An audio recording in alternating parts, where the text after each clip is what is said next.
Confesión desde la celda, Edmund Kemper.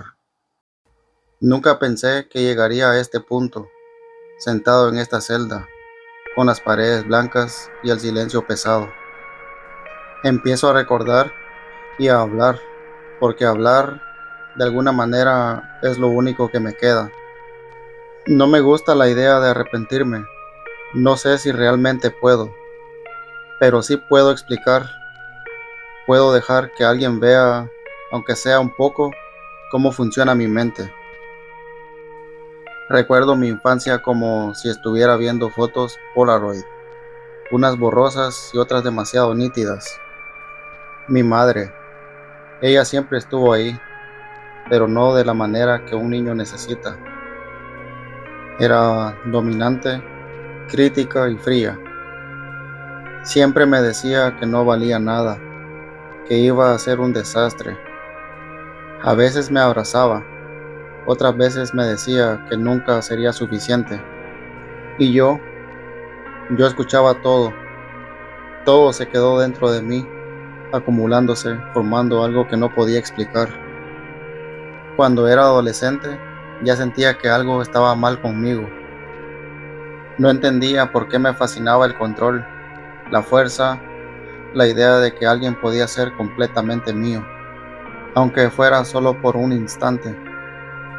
La violencia no era simplemente un pensamiento, era una curiosidad que no podía ignorar. A veces me asustaba a mí mismo con lo que me imaginaba, pero había algo extraño, algo excitante en ese miedo. Nunca tuve amigos verdaderos. Las personas eran impredecibles e incomprensibles. Me gustaba la soledad, la claridad que viene cuando nadie más está cerca para interferir. Pero también había un deseo extraño de ser visto, de ser reconocido. Quizá eso fue lo que me llevó a cruzar la línea, a buscar algo que nadie más podía darme, poder absoluto. Los primeros crímenes, bueno, los recordaré como parte de esto. No para glorificarme, sino para que se entienda la lógica detrás de lo que hice. Todo estaba controlado, planeado, pero no siempre fue perfecto.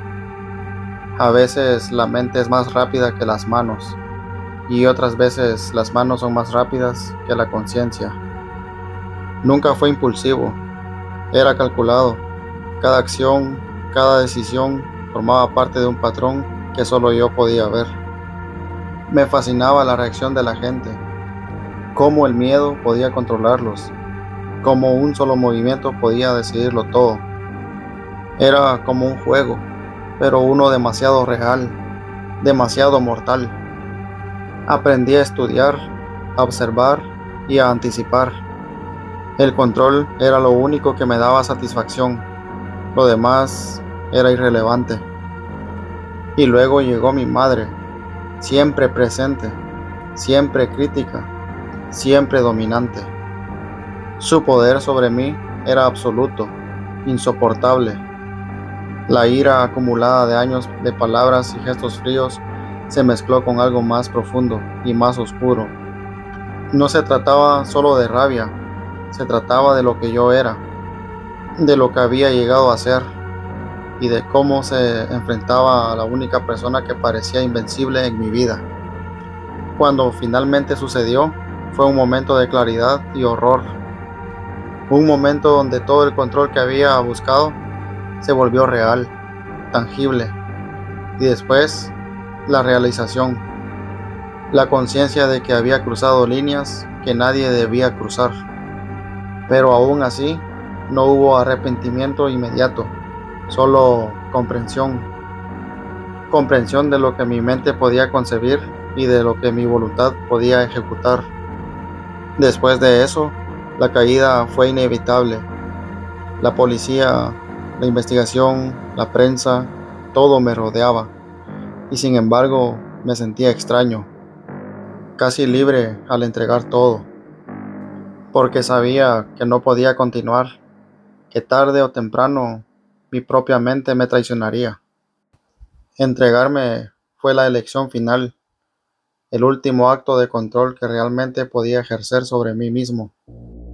Ahora, aquí sentado en prisión, reflexiono todo sobre lo que hice y sobre lo que soy. La gente me llama monstruo. Algunos dicen que no merezco ni respirar. Tal vez tengan razón, pero hay algo que siempre saben menos.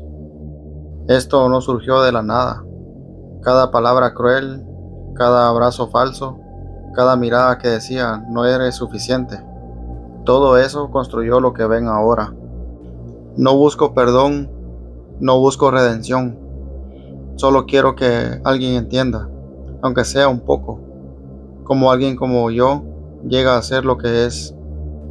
No es magia negra, no es destino místico, es mente humana, lógica humana, combinación de genética y experiencia, de negligencia y curiosidad.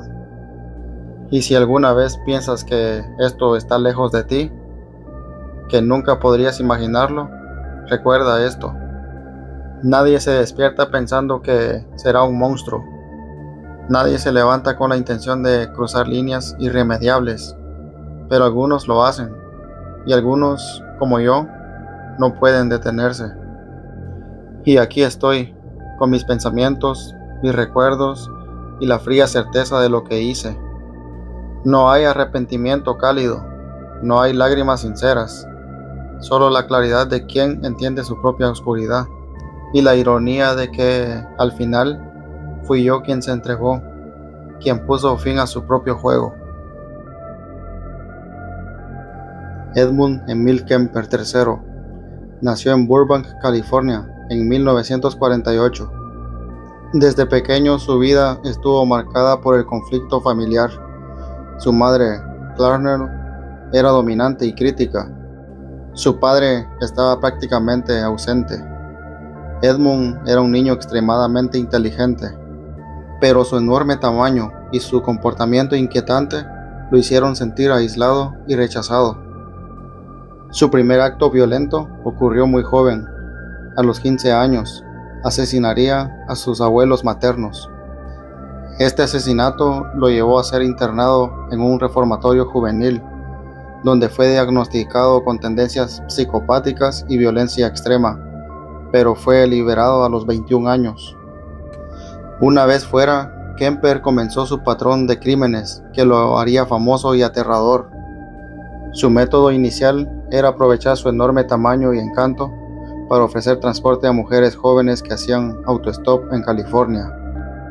Su primera víctima conocida tras salir del reformatorio fue una estudiante universitaria de 18 años. Las recogía con la promesa de llevarlas a casa, pero en el camino las asesinaba, generalmente con estrangulamiento o asfixia, y luego cometía actos de necrofilia y mutilación. Entre 1972 y 1973, Edmund Kemper asesinó al menos a 10 mujeres jóvenes, todas estudiantes universitarias. Su modus operandi era casi siempre el mismo. Elegía a mujeres que hacían autostop, las invitaba a subir a su coche, las llevaba a casa o a algún lugar aislado. Las mataba y luego desmembraba los cuerpos. Kemper admitió que disfrutaba tener el control absoluto sobre sus víctimas y que sentía fascinación por la manera en cómo reaccionaban ante el miedo y la muerte. Además de las jóvenes que recogía, Kemper también asesinó a su madre, Clarnell, en un momento de explosión de ira y resentimiento profundo. Antes de matarla, la golpeó y luego le disparó. Tras matarla, llevó su cuerpo a un lugar apartado, como parte de un ritual macabro que reflejaba su odio y frustración acumulados durante años. También asesinó a la amiga de su madre y a otras personas cercanas, incluyendo a su abuela, en un patrón de violencia que combinaba rencor familiar con sadismo sexual. A pesar de su brutalidad, Kemper cooperó con las autoridades cuando fue arrestado en 1973. De hecho, fue él mismo quien llamó a la policía después de asesinar a su madre, describiendo los crímenes con frialdad y detalle. Durante los interrogatorios, relató cada asesinato con precisión escalofriante. mostrando un nivel de conciencia y control que sorprendió incluso a los investigadores más experimentados. Finalmente, Kemper fue condenado a prisión perpetua, donde permanece hasta hoy. Su caso sigue siendo estudiado por criminólogos y psicólogos, debido a la combinación de inteligencia excepcional, manipulación y violencia extrema. Su historia dejó una marca profunda en la criminología estadounidense, especialmente por la manera en que un joven con problemas familiares y conductas tempranas violentas puede escalar a un asesino en serie tan metódico y despiadado. Esta historia está basada en hechos reales de Edmund Emil Kemper III. Recuerda que al final del día, el verdadero monstruo no es el que ves, sino el que habita en la mente de quien cree tener todo bajo control. Si te gustó el video, no olvides tu valioso like, suscríbete si quieres seguir escuchando historias así. Que tengas una buena noche. Esto fue Miedos Nocturnos. Hasta la próxima.